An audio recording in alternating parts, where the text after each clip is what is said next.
Салам достор, байланышта Санчо Бек каналы. Бир канча күн мурун лабиринтте чуркаган балдар жөнүндө тасманын биринчи бөлүгүн айтып бердик эле. Анда бүгүн биринчи бөлүгүн эске салган болсоңуздар, экинчи бөлүгүн талдайлы. Тасманын башында Томас кичинекей кезин эстеп, топтолгон элдердин арасында апа саны көтөрүп бара жатты. Бул учурда дагы коронавирус башталып кеткен байтор карантин башталып, жоокерлер адамдарды өткөрбөй эле, бирок жаш балдарды өткөрүп жатты. Анда Томасты да алып кетишип, жанага окшогон көп жаш балдарды унаага салып алышып, бир чачы сары аял баардыгы жакшы болот деп эле аларды түшүнүксүз жакка алып кетип калды. Бир кезде Томас ойгонуп кетсе, аны менен чогуу адаштыруучу дубалдардан качып чыккан балдарды учкучтан түшүрүп эле шаштырып бир жакка алып жөнөшүптүр. Анткени алардан алыс эмес жерде зомби сыяктуу оорулуу адамдар чуркап келип, жоокерлер аларды аткылап эле каармандарыбызды алып кирип кетишти. Анда каармандарыбыздын алдына бир киши чыгып, менин атым Дженкинс деп өзүн тааныштырып, мен бул жердин башчысы болом. Силерди адаштыруучу дубалга салган пароктон менин адамдарым куткарып калды. Эми буйруса силердин жашооңор жакшы болот. Бирок биринчи жуунуп алгыла деп эле баардыгын жуунуучу бөлмөгө жөнөтүп, андан соң каармандарыбыз ал жерден өздөрүнө окшогон көптөгөн балдарды көрдү. Көрсө Томас жашаган адаштыруучу дубалдарга окшогон башка дагы дубалдар өтө көп экен эле. Бир кезде жанагы Дженкинс Томас менен өзүнчө сүйлөшүп, парок жөнүндө сенин эсиңде бир нерсе барбы десе, Томас көп деле нерсе эсимде жок. Мен башында ал жакта иштеп жүрдүм. Бирок кийин мени адаштыруучу дубалдарга жөнөтүп жиберишти. Ал жакта менин көптөгөн досторум өлдү. Ошондуктан мен парокту жаман көрөм, досторум тараптамын деп айтып берет. Ошентип каармандарыбыз жашап жаткан жерде күн сайын кечинде Дженкинс келип, ар кайсы балдардын аттарын атап эле алып кетип турат экен. Анда Дженкинс кимдердин аты аталса алар бактылуу адамдар. Анткени биз аларды жашоого өтө ыңгайлуу жерге жөнөтүп турабыз. Аты аталбагандар бир аз сабыр кылыңыздар. Кийинчерээк силер дагы барасыңар деп эле адамдарды тандап алып кетип турат экен. Бирок Томас бул нерсенин баардыгынан аябай кызыктай нерселерди көрдү окшойт. Анткени алар менен чогуу чыккан Терезага аны таакыр эле жолуктурушпай, ал жерде жашаган балдардын үстүнөн ар дайым эле кайдарып турушат экен. Күндөрдүн биринде Томас өзүнүн бөлмөсүндө уктап жатса, ал жерге Арис деген бала келип, Томасты чакырып, "Жүр, мен сага бир нерсе көрсөтөм" деп алар аба алмаштыруучу түтүкчү аркылуу барышып, ал жердеги дарыгерлер өлүк адамдардын денелерин алып кетатканын көрсөттү. Анда Арис Томаска бул жерде бир нерсе таза эмес. Күндө ал жака денелерди алып киргенден кийин ал жактан эч ким чыкпайт. Ошондуктан муну текшеришибиз керексе, Томас бул нерсени эмнеге мага көрсөтүп жатасың деп айтса, сенин дагы бул жерде баардыгы жакшы эмес экениңди түшүнүп калганын мен дагы байкадым дейт. Анда Томас эртеси ал жердеги күзөтчүлөрдүн бири менен урушмуш болуп, анын эшиктерди ача турган чибин урдуп алат дагы кечинде жанагы өлүктөрдү алып кирген бөлмөгө барышат. Анда Арис экөө ал жака кирсе, ал жакта көптөгөн денелер асылып турат экен. Көрсө жанагы атын атап алып кеткен балдарды эч кандай эч жака жөнөтпөй эле, аларды уктатып асып коюп эле денесине бир нерселерди солдуруп алышат экен. Бир кезде эле ал жерге Дженкинс жанындагы бир адам менен кирип, каармандарыбыз бекинип калып эле Дженкинс Пейдж деген аял менен сүйлөшө баштайт. Анда байланышка чыккан Пейдж сөзүн баштап, Дженкинске сен ишиңди эртерээк бүтүрүшүң керек. Биз дарыны эртерээк ойлоп таппасак болбойт десе, Дженкинс мен болгон аракетимди кылып жатам деп эле жооп берет. Көрсө булар адаштыруучу дубалдан чыккан балдарды колдонуп, азыркы тарап жаткан ооруга каршы дары издеп жатышкан экен. Анан да Пейдж Дженкинске сен оң колду таптыңбы деп суроо берсе, Дженкинс жок, аны биз таба элекпиз. Бирок аракет кылып жатабыз десе эле, Пейдж жини келип байланышты өчүрүп коет. Анда каарманыбыз кайрадан өзүнүн бөлмөсүнө шашылып барып, кезек аларга жеткенин билип, досторуна түшүнүп эле качып жөнөштү. Бирок ал Терезаны таштагысы келген эмес эле. Ошондуктан аны дагы таап алышып, чогуу качышып, бир кезде эле эшиктердин бири ачылбай, каармандарыбыз камалып эле Дженкинске кармалып калды окшойт. Анда Дженкинс адамдар менен жакындап калганда, эшиктин экинчи бетин Арис ачып эле ошол жерден качып кетип калышты. Көрсө Дженкинс каармандарыбызды пароктон куткарбай эле. Алар келген жер пароктун ишканаларынын бири экен. Анда түнү качып чыккан каармандарыбыз ал жерден бир караңгы имаратка киришип, кийим кечелерин алмаштырып жатып эле Минхо билбей эле жарыкты жандырып бирди. Бир кезде эле ал жерден оорулуу зомбилер пайда болуп, каармандарыбызды кубалап жөнөп, балдар чогулуп качып жөнөшүп, бирок арасынан Уинстон деген бала жарадар болуп калат. Анда эртеси бекинген жеринен чыккан балдар шаардын чыныгы акыбалын эми көрүштү окшойт. Көрсө жерге күндүн нуру өтө катуу тийип, суулар кургап эле оорулар пайда болуп, адамдар зомбиге айлана баштаган экен. Анда балдар чогулуп сүйлөшүп калып эле эми эмне кылабыз десе, Томас сөз баштап, мен Дженкинстин оң кол жөнүндө сүйлөп жатканын уктум. Демек алар парокко каршы согушушат экен. Анан да аларды тоодо жайгашкан деп айтып жатышты. Демек биз ошолорго барып кошулсак болот деп эле тоону көздөп жөнөткөнүшөт. Жол ортосунда жанагы жарадар болгон Уинстондун оорусу күчөп, ал зомбиге айланып баштаганын өзү түшүнүп калат дагы, мени таштап койгула. Бирок мага тапанча таштап кеткиле деп достору кеткенден кийин өзүн өзү атып алды. Ошентип арадан күндөр өтүп, жолдо аябай чарчап калган каармандарыбыз алыстан бир жарыгы чыккан имаратты көрүп эле ошол жака чуркап барышат. Бирок анын ичинде дагы жанагындай оорулуу зомбилер аябай эле көп экен. Кызыгы бул жолу алардын баардыгы байланып туруптур. Бир кезде эле ал жерде Бренда деген кыз пайда болуп, бул байланып тургандар биздин иттерибиз. Алар бизди кайтарып турат деп эле каармандарыбызды өзүнүн башчысына ээрчитип барды. Анда ал жерде жашаган сел-саяктардын башчысы Хорхе деген адам, менде силерге карап 3 суроо бар. Кайдан келдиңер, кайда барасыңар, жана бул нерседен мага кандай пайда болот? Кана эми жооп бергиле деп эле суроо салса, Томас, биз оң колго бара жатабыз. Аны табышыбыз керек десе, Хорхе каяктагы жомокту айтпагылачы. Эч кандай оң кол деген адам жок. Бул болгону үмүт. Кана эми чынын айткыла деп эле каармандарыбыздын моюнун текшерсе, аларда белги бар экен. Көрсө парок өзүнүн адамдарын алгандарына белги коюп коет экен. Анда Хорхе биз силерди паркко кайрадан сатсак болот экен. Силердин бааңар өтө кымбат турат деп эле аларды башынан ылдый асып салышат. Бирок чындыгында Хорхенин ою такыр башка нерседе эле. Ал оң колду жомок дегени менен кээ бир убакта сыналгыдан анын жардам беребиз, бизге келгиле деген сөздөрүн угуп калчу экен. Ошондуктан ал асылып турган каармандарыбызга келип, менин адамдарым силерди парокко сатабыз деп жатышат. Бирок биз бул жерден качып кетишибиз керек деп атса, адамдардын бири келип калып, Хорхе акырында Брендага барат дагы кийимдерин ырастап эле качууга жөнөп калат. Анда Бренда эмне кылып жатасың? Сен бул жерде башчысың го, өзүңдүн адамдарыңды таштап качып кетесиңби деп айтсам, Хорхе ага жооп берип, бул жерден келечеги жок. Биз оң колго барып кошулуп алсак болот. Ал үчүн бул балдар бизге жардам берет деп жарылуучу затын ырастап, аны коюп койгон обону бүткөндөн кийин жарыла тургандай кылып жөнөп кетет. Бул убакта каармандарыбыз дагы асылып турган жерден чечилип алышкан эле. Бир заматта эле адамдары менен ал жерге жетип келген Дженкинс ызы чуу салып эле адамдарын жөнөтүп каармандарыбызды издей башташты. Бирок алардын максаты каармандарыбызды тирүү кармаш эле. Ошондуктан жоокерлер аларды атпай эле куулап жөнөшөт. Анда Хорхе, Бренда жана каармандарыбыз чогулуп качып жөнөшүп, башкалары качканга жетишип эле Бренда менен Томас такыр эле адашып кетишти. Ошентип Хорхе обонун бийик кылып койгон ырдагы бүтүп, имараттар жарылып эле баардыгы жер менен жексен болду окшойт. Анда досторунан адашып калган Томас менен Бренда өздөрү деле жакшы билбеген жертөлөгө түшүп сапарын улашат. Бренда менен Томас жертөлөдө бара жатышып, ал жерден бир түшүнүксүз дарактардын тамырына окшогон нерселерди көрүп, эч нерсени түшүнбөй турса эле ал жерден зомбилер пайда боло баштады. Анда каармандарыбыз качып жөнөп эле жертөлөдөн сыртка чыгышып, урап калган имараттын ичине кирип эле качып башташты. Бир кезде зомбилердин бири Брендага жетип алып, алар терезеден түшүп кетүү коркунучунда турганда, Томас Бренданы куткарып калып эле, бирок зомби аны тиштегенге дагы жетишип калыптыр. Ошентип ал оорузун билгизбей ботун таңып алып, экөө бир адамдар топтолгон жерге барышты. Көрсө эски урап калган үйлөрдүн арасында адамдар чогулуп алып эле жашачу экен. Анда алар шаарда Маркус деген адамды издеп жүрүп, бир бейтааныш адам каармандарыбызга келип эле, Маркусту мен билет болчумун, бирок ал азыр өлүп калды. Силер издеп жүргөн досторуңар болсо ичкериде, бирок ичимдик ичмейинче кирбейсиңер деп аларга атайын ичимдик ичирип, ичкериге кирген каармандарыбыз мас болуп эле өздөрүн деле билбей калды окшойт. Анда каармандарыбыз мастыгынан өздөрү деле эмне болуп атканын билбей, арстан алайга окшоп ар нерсени сүйлөшүп, бир кезде эле Томастын көзүнө ар нерселер көрүнүп эле өзүн дагы жоготуп койду. Бир маалда ойгонсо эле Хорхе баш болгон достору аны таап алган экен. Анда Хорхе жанагы ичимдик ичирген баланы байлап алып эле ургулап жатыптыр. Көрсө булар издеп жүргөн Маркус ошол өзү экен. Анан да ал жерге келген жаш балдарга ичимдик ичирип, өздөрүн жоготкон кезде парокко сатып жиберишчү экен. Хорхе андан оң колдун каякта экенин айт деп ургулап, Маркус такыр айтпай койгондо Хорхе тапанчасы менен коркутса айтканга туура келди. Көрсө оң колдун жайгашкан жери тоолор тарапта экен, бирок анын так жайын эч ким билчү дагы эмес. Анда Хорхе Маркусту коркутуп анын унаасын алып алышып, каармандарыбыз унаага олтуруп алып эле топтолуп жөнөп кетишти.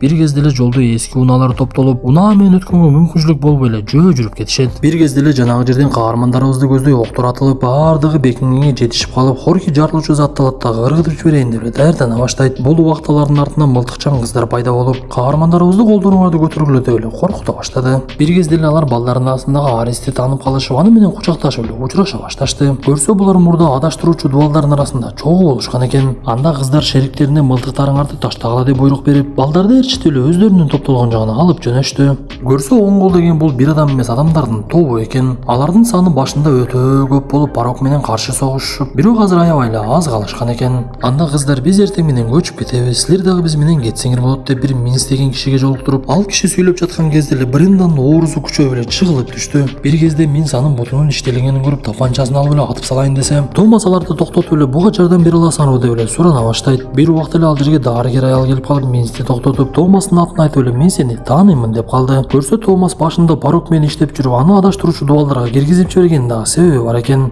Ошол кезде Томас оң колдун адамдарына пароктун баардык даректерин берип койгон экен. Анан да ал Томасты таанып калган аял ошол кезде парокто иштеп, азыр болсо оң колдун катарына өтүп кетиптир. Анда алар оорукчан кызды керебетке жаткызышып, дарыгер аял Томастан кан алат дагы канынан өзүнчө бир суюктукту бөлүп алды. Ал суюктук көрсө оорукчандардын оорусун басаңдатып, анын зомбиге айланышын кечиктирет экен. Парок башында жакшы эле иштерди кылып, дарынын табуусун айласын кылып, бирок такыр эле иштеринен майнак чыкпай, акырында ушул жаш балдардын канынан алган суюктукту иштетишип, балдардын өлгөнүнө карабай эле ушул ишти кылып жүрүшүптүр. Бир кезде дарыгер оорукчан кызга дарыны сайса, бир аз убакыттан кийин эле ал кыз өзүнө келип калды. Мындан соң кеч кирип Томас Тереза менен сүйлөшүп жатса, анын эсине буга чейин болгон окуялардын баардыгы түшүп калган экен. Көрсө алар парокто жүргөндө Терезаны дарыгерлер алып кетип, мурдагы күндөрүнүн баардыгын эсине салып коюшуптур. Анан да Тереза апасы менен болгон окуяны Томаска айтып берип, мени кечир деп жатса эле алыстан учактар көрүнүп калды. Көрсө Тереза парокко булардын кайда жайгашканын айтып койгон экен. Анда учактар келип ал жерди жардырышып эле баардыгын чекеден аткылап, балдарды болсо токтоткучтар менен аткылап эле бир тобун кармап алышты. Анда мен суунанын үстүндө жайгашкан чоң мылтык менен атайын дегенде, душмандардын бири аларга ага дагы токтоткучту ыргытып жиберип баардыгын эле кармап алышты окшойт. Бирок бул убакта Томас, Хорхе, Бренда бекинип турган эле. Анда Хорхе кетели десе, Томас мен досторумду таштап кетпеймин деп баш тартып, Бренда менен Хорхе кетип калат дагы Томас досторунун жанына чыгат. Аны көргөн Дженкинс жини келип аны өзүртө чаап, бардыгы топтолду эми чакыра берсек болот деп жанагы сары чач Пейджди чакырышат. Анда ал жерге учуп келген дарыгер Пейдж өзүнчө эле актанып,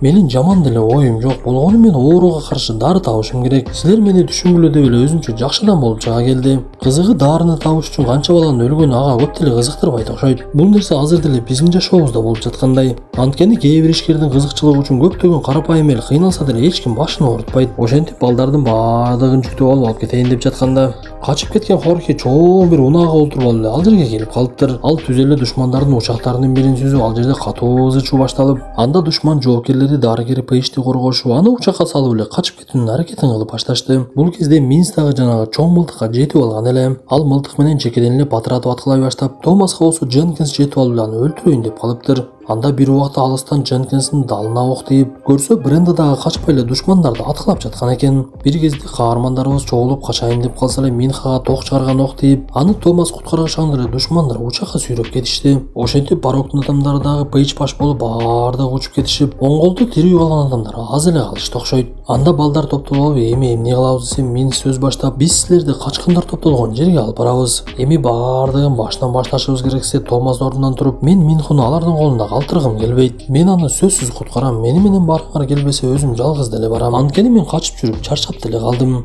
Биз Парокко керекпиз. Ошондуктан алар бир күн болбосо бир күн кайра бизди издеп келиши мүмкүн. Андан көрө мен өзүм барып аларга кол салам десе, башкалар дагы бул сөздөн күч кубат алышып, баардыгы Парокко каршы согуш ачканга даяр болуп эле тасманын экинчи бөлүгү аягына чыгып калат. Достор, тасма жакса мыкты белгисин басып оюңуздарды калтырып, анан да тасманы тайке жээндер менен бөлүшүп коюңуздар. Анда кийинки тасмадан көрүшкөнчө ден соолукту жакшы карап, Томаска окшоп эч эле кайтпас болуңуздар.